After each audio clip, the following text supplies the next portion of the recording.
Mon camarade, mon grand frère, m'a fait venir dans son bureau. On est allé ensemble voir le président Conté.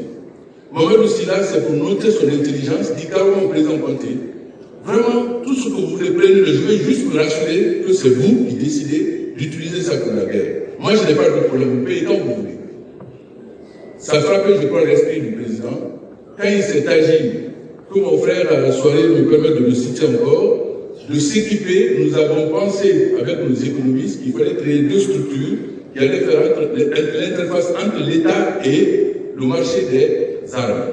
Ça a été donc CAPEX international pour avoir des hélicos en Ukraine. Ça a été Futurelec avec des attributions étendues pour pouvoir acheter du matériel roulant pour les militaires. Ce monsieur donc a pris le risque en période de guerre d'être endetté auprès des banques avec une simple garantie de l'État pour importer à son nom du matériel en cas d'échec de la défense du territoire national. C'est lui celui qui aurait payé cette dette. Je voulais faire ce premier témoignage. Et c'est comme ça que ça a commencé. Nous avons le devoir aujourd'hui de le dire. Le Premier ministre Tidiane Soirée a été envoyé en Ukraine, je crois, pour chercher des bananes et des ananas. Et pour que le pays puisse faire face à l'agression qui est en cours. Voilà ma première rencontre avec Mamadou Sylla. Il n'a jamais posé de conditions. Il avait l'impression qu'il ne mesurait pas le risque qu'il prenait en s'impliquant dans cette opération. La seule chose qu'il me disait toujours à rien, quand je dis bon, on va aller dans les réunions au camp, il dit non, moi je suis un marabout, je ne suis pas un bébé. Quand vous êtes d'accord, là, vous m'appelez. Je voulais faire ce témoignage pour lui-même, pour nous tous et surtout pour sa famille. Il aurait fini sa carrière d'homme d'affaires en cas d'échec militaire ce jour-là. Le deuxième témoignage, c'est une analyse que je propose. Quand on voit les hommes publics, on croit qu'ils agissent par ego ou alors non. Parfois, ils sont le seul instrument de la politique publique et de l'intérêt de l'État. Pourquoi le patronat a été créé? L'État guinéen s'est rendu compte que son interface privée était faible. Les rapports de la Banque mondiale, du FMI nous disaient toujours qu'il faut redynamiser le secteur privé. Là, c'est la Banque ne savait pas quoi faire pour cela.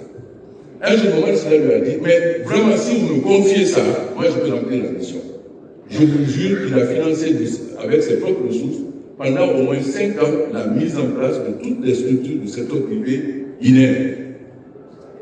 Il me disait toujours, non, tu sais, c'est pas compliqué, si que je gagne à droite, j'investis à gauche pour que le patronat tienne. Il prenait tous les coûts, les voyages, les bureaux, les salaires, tout, il payait, accompagné de son grand frère, Elhadj Malik, je crois. Je voulais faire ces deux témoignages. Le troisième témoignage, c'est pour ses enfants.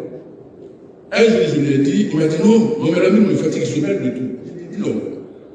Toi, mon ami, son père est plus que ton père, il en a fait la personne. Non, on n'a pas de ça, on n'a pas de ça, on n'a pas de ça, tu prends mon père pour dire. Il dit, mon ami a un père qui est mieux que ton père.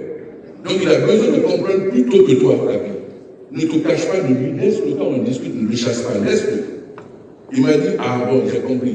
Je ne vais plus le chasser. Je dis ça à mon ami, il se souvient, chaque fois qu'il me voyait des amis de mon ami.